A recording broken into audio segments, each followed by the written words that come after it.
राधे राधे दोस्तों। पौराणिक कथाओं के क्रम को आगे बढ़ाते हुए प्रस्तुत है आज की कथा आपके सामने। अत्रि ऋषि की पत्नी और सती अनसुईया की कथा से अधिकांश धर्मालु परिचित हैं। उनकी पति भक्ति की लोक प्रचलित और पौराणिक कथा है, जिसमें त्रिदेव ने उनकी परीक्षा लेने की सोची और बन गए नन्हे शिशु। तो इसी कथा के बारे में आज चर्चा करते हैं। एक बार नारद जी विचरण कर रहे थे, तभी तीनों देवियां माँ लक्ष्मी, माँ सरस्वती और माँ पार्वती को परस्पर विचार विमर्श करते देखा। तीनों देवियां अपने सतीत्व और पवित्रता की चर्चा कर रही थीं। नारद जी उनके पास पहुंचे और उन्हें अत्रि महामुनि की पत्नी अनसुईया के असाधारण पातिव्रत्य के बारे में बताया। नारद जी बोले, उनके समान पवित्र और पवित्रव्रता तीनों लोकों में नहीं है। तीनों देवियों को मन में अनसुईया के प्रति ईर्ष्या होने लगी। तीनों देवियों ने सती अनसुईया के पातिव्रत्य को खंडित करने के लिए अपने पतियों को कहा। तीनों ने उन्हें बहुत समझाया, पर वे राजी नहीं हुई। इस विशेष आग्रह पर ब्रह्मा, विष्णु और महेश ने सती अनसुईया के सतीत्व और ब्रह्म शक्ति परखने की सोची। जब अत्रि ऋषि आश्रम से कहीं बाहर गए थे, तब ब्रह्मा, विष्णु और महेश तीनों ने यतियों का भेष धारण किया और अत्रि ऋषि के आश्रम में पहुंचे तथा भिक्षा मांगने लगे।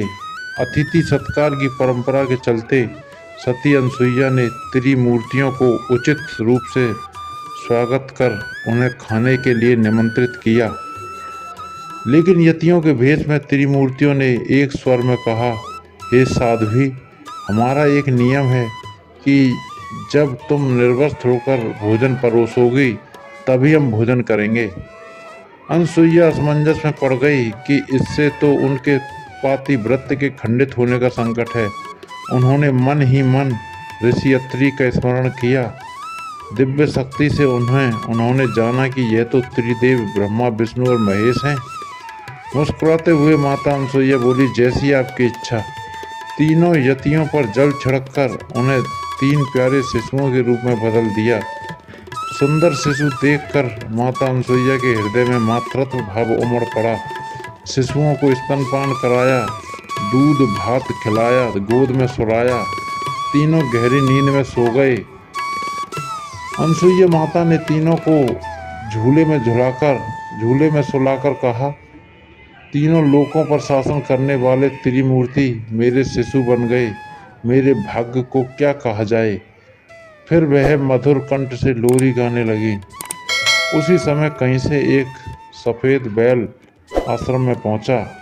एक विशाल गरुड़ पंख फड़फड़ाते हुए आश्रम पर उड़ने लगा और एक राजहंस कमल को चोंच में लिए हुए आया और आकर द्वार पर उतर गया।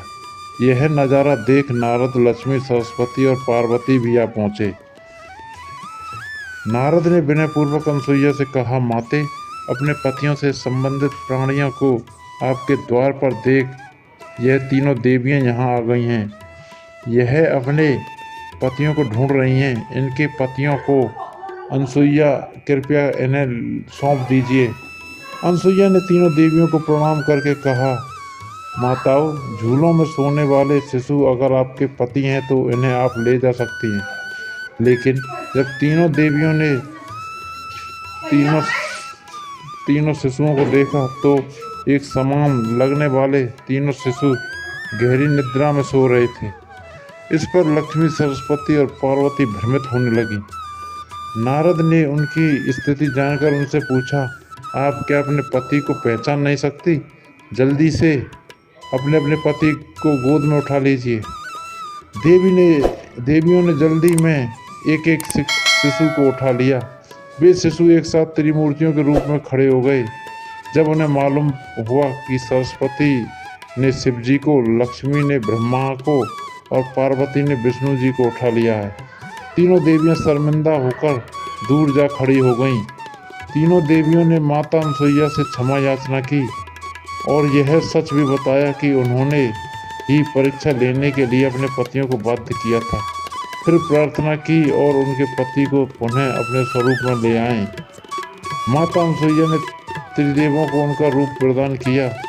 तीनों देव सती अनसुईया से प्रसन्न हो बोले, देवी वरदान मांगो। त्रिदेव की बात सुन अनसुईया बोली, प्रभु आप तीनों मेरी कोख से जन्म लें, ये वरदान चाहिए, अन्यथा नहीं। तभी से वह माँ सती अनसुईया के नाम से प्रख्यात हुई तथा कालांतर में भगवान दत्तात्रेय रूप में भगवान विष्णु का, चंद्रमा के रूप में ब्रह्मा का तथा दुर्वासा के रूप में भगवान शिव का जन्म माता अनसुईया के गर्भ से हुआ। मतांतर से ब्रह्मा के अंश से चंद्र, विष्णु के अंश से दत्त और शिव के अंश से दुर्वासा का जन्म हुआ। तो दोस्तों, कैसी लगी आपको आज की कथा? कथा पसंद आई हो तो लाइक शेयर सब्सक्राइब करें। जय जय